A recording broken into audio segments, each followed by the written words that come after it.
तो लर्नर्स आज हम लोग संस्कृत का जो आप लोग का सब्जेक्ट है, तो जो मैट्रिक फाइनल परीक्षा 2023 में आप लोग का होने वाला है, तो 21 फरवरी को क्या है कि आप लोग का संस्कृत का फाइनल परीक्षा। तो संस्कृत के फाइनल परीक्षा का जो आप लोग का वायरल क्वेश्चन है, तो संस्कृत के सेट कोड नंबर डी के सभी वायरल क्वेश्चन के आंसर की को प्रोवाइड करने वाले। तो आप लोग वीडियो में शुरू से लेकर अंत तक बने रहिएगा। और अगर आप लोग चाहते हैं कि एग्जाम में जाकर डिटो सभी प्रश्न को छाप देना एक से लेकर 100 तक, तो आप लोग वीडियो के एक एक प्रश्न को ना कैसे भी कर रट लीजिए। और यही जो प्रश्न है ये डिटो छपने वाले प्रश्न है, ट्रिक के साथ ये वायरल क्वेश्चन है, ठीक है। तो फटाफट से क्वेश्चन की ओर बढ़ते हैं। तो यहाँ पर आप लोगों को बताया गया है क्या कि 1 से लेकर 100 तक प्रश्न होगा, जिसमें 50 क्वेश्चन का आप लोगों को आंसर देना है। और आप लोग के सुविधा के लिए मैंने क्या किया है कि सभी क्वेश्चन के आंसर को ना पहले ही टिक मार के रखा है। तो पहले क्वेश्चन की ओर बढ़ते हैं। तो पहला जो क्वेश्चन आपके एग्जाम में पूछा गया है ना संस्कृत के, वो है कि उच्चारण प्रक्रिया का ज्ञान किस शास्त्र से होता है। तो उच्चारण प्रक्रिया का किस शास्त्र से होता है ज्ञान, तो याद रखिएगा किस शिक्षा से। तो जाइएगा और एक ऑप्शन नंबर गोला कर चले आइएगा। 2 नंबर जो क्वेश्चन है ना, वो है कि वेद किस प्रकार का शास्त्र है। आपके एग्जाम में पूछा गया कि वेद किस प्रकार का शास्त्र है। तो जाइएगा और कहां पर नित्य हो ना, उसे आप लोग गोला कर चले आइएगा। क्वेश्चन नंबर 3 जो आपके एग्जाम में पूछा गया है, वह है कि जगन्नाथ में कौन सी संधि है। तो जगन्नाथ में कौन सी संधि है, तो याद रखिएगा कि कहां पर व्यंजन संधि मिले ना, उसे आप लोग जाइएगा और गोला कर चले आइएगा। तो राइट आंसर बी हो जाएगा। क्वेश्चन नंबर 4 जो आपके एग्जाम में पूछा गया है ना, वह है कि पुष्पा श्रिता निम्न में किन वर्णों की संधि है। तो पुष्पा श्रिता जो है ना, इसमें किन वर्णों की संधि है। तो याद रखिएगा कि इसमें संधि है अ प्लस आ का। तो राइट आंसर ए हो जाएगा। क्वेश्चन नंबर 5 जो आपके एग्जाम में पूछा गया है, वह है क्या कि सम उपसर्ग किस शब्द में नहीं है। इन चारों में पूछा गया कि किसमें सम उपसर्ग नहीं है। तो याद रखिएगा उपसर्ग क्या होता है, जो किसी भी शब्द के पहले आता है। तो इसमें उपसर्ग किसमें नहीं है, तो राइट आंसर डी हो जाएगा कि सुगम में क्या है कि सम उपसर्ग नहीं है। क्वेश्चन नंबर 7 जो आपके एग्जाम में पूछा गया है ना, वह है कि त्रयानाम फलनाम समाहार का समस्त पद क्या होगा। तो इसका जो समस्त पद होगा ना, आप लोग जाइएगा जहां पर ऑप्शन नंबर ए में त्रिफेरा मिले, उसे आप लोग टिक कर चले आइएगा। क्वेश्चन नंबर 8 जो आपके एग्जाम में पूछा गया ना, वह है कि पटना में किस समय कौमुदी महोत्सव मनाया जाता था। तो याद रखिएगा कि गुप्त काल में, किसमें, गुप्त काल में। तो गुप्त काल को जाइएगा और ऐसे गोला कर लीजिएगा और उसमें भर कर चले आइएगा।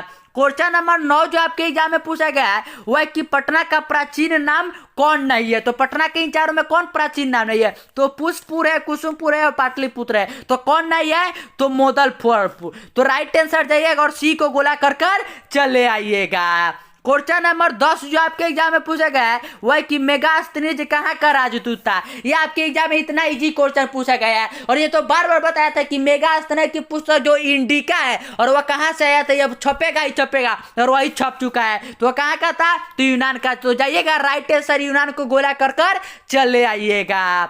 क्वेश्चन नंबर 11 जो आपके एग्जाम में पूछा गया है, वह है कि हिरण्य मैन पात्रेन क्या डॉट सत्याम धरे दृष्टेन मंत्र किस उपनिषद का है। तो किस उपनिषद का है, तो यह उपनिषद याद रखिएगा कि ईश्वा और सयोर उपनिषद का है। तो राइट आंसर बी हो जाएगा। क्वेश्चन नंबर 12 जो आपके एग्जाम में पूछा गया ना, वह कि मंगला पाठ में कुल कितने मंत्र है। तो मंगला पाठ में कुल कितने मंत्र है, तो याद रखिएगा कि कुल 5 मंत्र है। कितने, 5। तो राइट आंसर सी हो जाएगा। क्वेश्चन नंबर 13 जो आपके एग्जाम में पूछा गया है, वह कि उत्तवास्य का संधि विच्छेद क्या होगा। तो इसका संधि विच्छेद होगा उत्स्वा प्लस च। तो राइट आंसर डी हो जाएगा। क्वेश्चन नंबर 15 जो आपके एग्जाम में है, वह कि अत्यधिक में कौन सा उपसर्ग है। तो उपसर्ग क्या होता है, जो किसी भी शब्द के पहले लगता है। तो अति प्लस क्या होगा कि अधिक। तो अति उपसर्ग में क्या हो जाएगा, इसका उपसर्ग हो जाएगा अति। तो राइट आंसर ए हो जाएगा।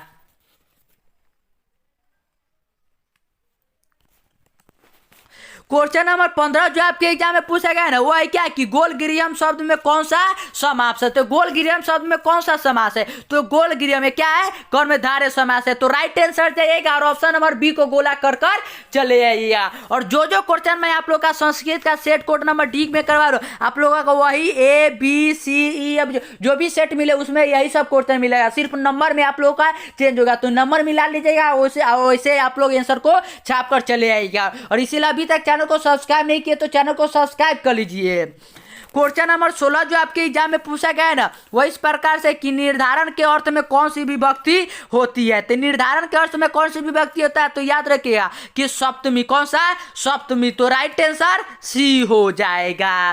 क्वेश्चन नंबर 17 जो आपके एग्जाम में है वह कि पृथक अवयव के योग से कौन सी विभक्ति होता है। तो पृथक अवयव के योग से कौन सा विभक्ति, तो याद रखिए कि तृतीय होता है। तो राइट आंसर ए हो जाएगा। क्वेश्चन नंबर 18 जो आपके एग्जाम में है वह कि पितृ किस शब्द का रूप है। तो पितृ किस शब्द का रूप है, तो यह प्रीति का, किसका, प्रीति का। तो राइट आंसर बी हो जाएगा। क्वेश्चन नंबर 19 जो आपके एग्जाम में है वह कि खाद किस लकार का रूप है। तो खाद किस लकार का रूप है, तो याद रखिएगा कि जहां पर लोट होगा ना उसे आप लोग जाकर गोला कर चले आइएगा। क्वेश्चन नंबर 20 जो आपके एग्जाम में पूछा गया है वह क्या कि भवानी में कौन सा स्त्री प्रत्यय है। तो भवानी में कौन सा स्त्री प्रत्यय है, तो याद रखिएगा कि भवानी में स्त्री प्रत्यय है डीन। कौन सा, डीन। तो राइट आंसर सी हो जाएगा। क्वेश्चन नंबर 21 जो आपके एग्जाम में पूछा गया है वह कि खादना में कौन पढ़ता है। तो खादना में कौन पढ़ता है, तो खादना में जो पढ़ता है ना यह है ल्यूट। क्या है, ल्यूट। तो राइट आंसर सी हो जाएगा। क्वेश्चन नंबर 22 जो आपके एग्जाम में पूछा गया है वह कि तमप पड़ता है किस पद में। तमप पड़ता है पूछा गया है कि यह किस पद में है। तो यह किस पद में है, तो यह है शोभनम में। किसमें, शोभनम में। तो राइट आंसर ए हो जाएगा। क्वेश्चन नंबर 23 जो आपके एग्जाम में है वह कि वीरेश्वर कैसा मंत्री था। तो वीरेश्वर कैसा मंत्री था, वह दयालु था। तभी तो क्या करता था कि आलसियों के रहने के लिए कपड़ा, घर द्वार सब चीज देता था। तो इसका राइट आंसर ए हो जाएगा। क्वेश्चन नंबर 24 जो आपके एग्जाम में पूछा गया है वह इस प्रकार के कि अलग में आग क्यों लगाई गई। तो अलग में क्यों आग लगाएगा, कि आलसियों को पहचानने के लिए कि कौन आलसी, आलसी है। तो right answer option number A हो जाएगा कि असली आलसियों को चिहित करने के लिए। क्वेश्चन नंबर 25 की ओर बढ़ते हैं ना, तो 25 नंबर जो क्वेश्चन आपके एग्जाम में पूछा गया है वह कि संस्कृत साहित्य कैसा है। संस्कृत साहित्य कैसा है, तो याद रखिएगा कि यह विपुल है। क्या है, विपुल। तो राइट आंसर बी हो जाएगा। क्वेश्चन नंबर 26 जो आपके एग्जाम में है वह कि वरदांबिका परिणय किसकी रचना है। तो यह किसकी रचना है, तो यह तिरुलांबा की है। तो राइट आंसर डी हो जाएगा। क्वेश्चन नंबर 27 जो आपके एग्जाम में पूछा गया है वह कि गायंती देवा किल डॉट डॉट पुरुषाम सुरतावंतम की पद किस पुराण से संकलित है। तो ये किस पुराण से है, तो विष्णु पुराण से है। तो राइट आंसर ए हो जाएगा। क्वेश्चन नंबर 28 जो आपके एग्जाम में पूछा गया है वह कि भारतीय धारा कैसी है। जो हमारा भारतीय धारा है वह कैसी धारा है, तो हमारा भारतीय धारा विशाल है, बहुत बड़ा है। तो राइट आंसर बी हो जाएगा। क्वेश्चन नंबर 29 जो आपके एग्जाम में पूछा गया है वह कि बाल प्लस टाप से कौन सा शब्द बनेगा। तो बाल प्लस टाप से जो शब्द बनेगा ना यह बनेगा बाला। क्या बनेगा, बाला। तो राइट आंसर सी हो जाएगा।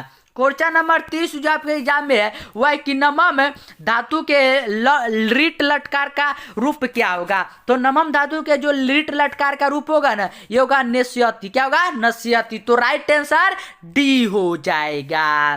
क्वेश्चन नंबर 31 जो आपके एग्जाम में पूछा गया है वह कि किस शब्द में अनियर प्रत्यय है। अनियर प्रत्यय पूछा गया कि किस शब्द में है, तो दर्शनीयम जो है ना इसमें ही क्या है कि अनियर प्रत्यय है। तो राइट आंसर सी हो जाएगा। क्वेश्चन नंबर 32 जो आपके एग्जाम में है वो है कि मनुष्य तवम में कौन सा दधिति प्रत्यय है। तो मनुष्य तवम में कौन सा दधिति प्रत्यय है, तो इसमें तव। क्या है, तव। तो राइट आंसर ए हो जाएगा। क्वेश्चन नंबर 33 जो आपके एग्जाम में पूछा गया है वह कि तरलय प्रत्यय किस अवयव में नहीं है। तो तरलय प्रत्यय जो है ना यह किस अवयव में नहीं है, तो यह कुत में नहीं है। किसमें, कुत में। तो राइट आंसर सी हो जाएगा। क्वेश्चन नंबर 34 जो आपके एग्जाम में पूछा गया ना वह कि जन्म पूर्व संस्कार क्यों किया जाता है। मतलब कोई किसी भी बच्चा का जन्म होता है तो उससे पहले गोद भराई कुछ होता है ना संस्कार, तो ये क्यों किया जाता है, इसका कारण क्या है। तो इसका जो मतलब कि जन्म संस्कार जो होता है इसका कारण कि गर्भ रक्षा के लिए, गर्भाशय में संस्कार रोपण के लिए और गर्भवती की प्रसन्नता के लिए। तो राइट आंसर डी हो जाएगा। क्वेश्चन नंबर 45 जो आपके एग्जाम में पूछा गया है ना, वह है 35 की गुरु घर के गृहस्थ जीवन में प्रवेश किस संस्कार के द्वारा होता है। तो किस संस्कार के द्वारा, तो ये होता है समावर्तन के द्वारा। तो राइट आंसर बी हो जाएगा। और एक एक क्वेश्चन को अगर आप लोग चाहते हैं कि संस्कृत में ना आपके पूरे के 100 में से 100 नंबर आए, तो एक एक क्वेश्चन को आप लोग रट लीजिए, क्योंकि यह डिटो जब आप लोग जाइएगा ना 21 फरवरी के एग्जाम में, तो यही सब प्रश्न आपको छपने के छपे मिलेंगे।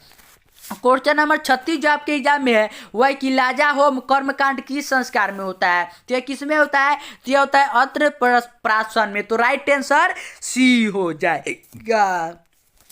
क्वेश्चन नंबर 37 जो आपके एग्जाम में है, वह कि किसका व्याकरण प्रसिद्ध है। इनमें से किसका व्याकरण प्रसिद्ध है, तो याद रखिए कि पाणिनि का। किसका, पाणिनि का। तो राइट आंसर जो हो जाएगा वो ऑप्शन नंबर सी हो जाएगा। क्वेश्चन नंबर 38 जो आपके एग्जाम में है, वह कि कृषि विज्ञान के प्रवर्तक आचार्य कौन है। कृषि विज्ञान जो है तो उसके आचार्य प्रवर्तक कौन है, तो कौन है, तो याद रखिए कि पराशर है। कौन है, पराशर। तो राइट आंसर डी हो जाएगा।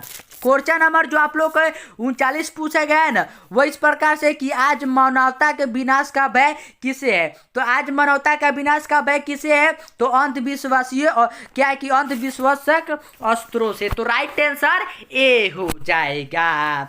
क्वेश्चन नंबर 40 जो आपके एग्जाम में पूछा गया है ना, वह है क्या कि करुणा से क्या होती है। करुणा से पूछा गया है क्या आपके एग्जाम में कि क्या होता है, तो करुणा से क्या होता है कि शांति होता है। तो राइट आंसर बी हो जाएगा। क्वेश्चन नंबर 41 जो आपके एग्जाम में है, वह है कि कर्ण किसके पक्ष से युद्ध करता था। जो कर्ण और आप लोग पांडव पढ़े कि 5 भाई और कौरव के बीच होता है, तो कर्ण किसके तरफ से युद्ध करता है, तो कौरव के पक्ष से। तो राइट आंसर बी हो जाएगा। क्वेश्चन नंबर 42 जो आपके एग्जाम में पूछा गया है, वह है क्या कि ददातु किसका कथन है। तो यह किसका है, तो यह शक्र का है। तो राइट आंसर बी हो जाएगा।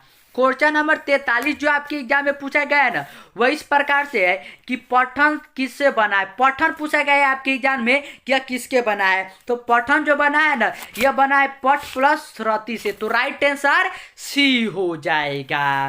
क्वेश्चन नंबर 44 जो आपके एग्जाम में पूछा गया है ना, वह इस प्रकार से कि पुराण प्लस ठक से कौन सा शब्द बनेगा। तो पुराण प्लस ठक से कौन सा शब्द बनेगा, तो यह बनेगा पौराणिकम। तो राइट आंसर यहाँ पर ऑप्शन नंबर डी हो जाएगा। क्वेश्चन नंबर 45 जो आपके एग्जाम में पूछा गया है, वह क्या कि दा प्लस कतवा से कौन सा शब्द बनेगा। दा प्लस कतवा से पूछा गया है आपके एग्जाम में कि कौन सा शब्द बनेगा, तो इससे बनेगा दत्तवा। क्या बनेगा, दत्तवा। तो एक एक क्वेश्चन जो करवा रहा हो ना, उसे आप लोग डिट्टो आप लोग घोर कर पी जाइए, क्योंकि ये सभी क्वेश्चन डिट्टो छपने वाले प्रश्न है। और अभी तक चैनल को सब्सक्राइब नहीं किया ना, तो चैनल को सब्सक्राइब भी कर लीजिए, क्योंकि जो भी वायरल क्वेश्चन होता है उसका सबसे पहले आंसर की यहीं पर आप लोगों को प्रोवाइड होगा। तो आप लोगों को एग्जाम में जाने से पहले सभी वो क्वेश्चन होगा ना, उसका आंसर आप लोगों को सबसे पहले यहीं पर प्रोवाइड हो जाएगा। तो इसीलिए चैनल को सब्सक्राइब कर लीजिए।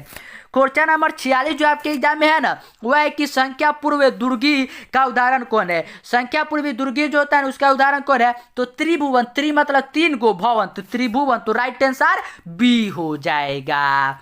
क्वेश्चन नंबर 47 जो आपके एग्जाम में पूछा गया है ना, वह है क्या कि उ प्लस अ से कौन सा नया वर्ण बनेगा। तो उ प्लस अ से कौन सा नया वर्ण बनेगा, तो यह बनेगा ब। तो राइट आंसर ए हो जाएगा। क्वेश्चन नंबर 48 जो है ना, वह है क्या कि वह दी चित्रम से कौन सा संधि है। तो यह कौन सा है, तो यह व्यंजन है। तो राइट आंसर डी हो जाएगा।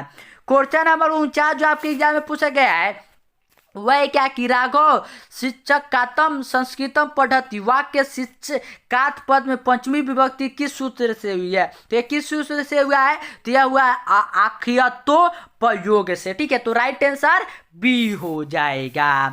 और क्वेश्चन नंबर 50 जो है ना, वह इस प्रकार से कि किस कारक में पंचमी विभक्ति होते हैं, तो आपादान में। तो राइट आंसर ए हो जाएगा। तो जो आप लोगों को 100 क्वेश्चन में से 50 क्वेश्चन का आंसर करना था, तो आज हमने 50 क्वेश्चन के आंसर को बता दिया। तो आप लोग क्या करिए कि जो भी क्वेश्चन हमने बताया ना, उसे आप लोग कैसे भी कर याद कर लीजिए। और इसका अगर आप लोग PDF चाहते हैं ना, तो बिगिनर्स लर्न टेलीग्राम चैनल को आप लोग जाकर ज्वाइन कर लीजिएगा। और सभी क्वेश्चन को आप लोग याद कर लीजिए, क्योंकि यह सभी क्वेश्चन डिट्टो आपके एग्जाम में छपने वाले प्रश्न है। ठीक है।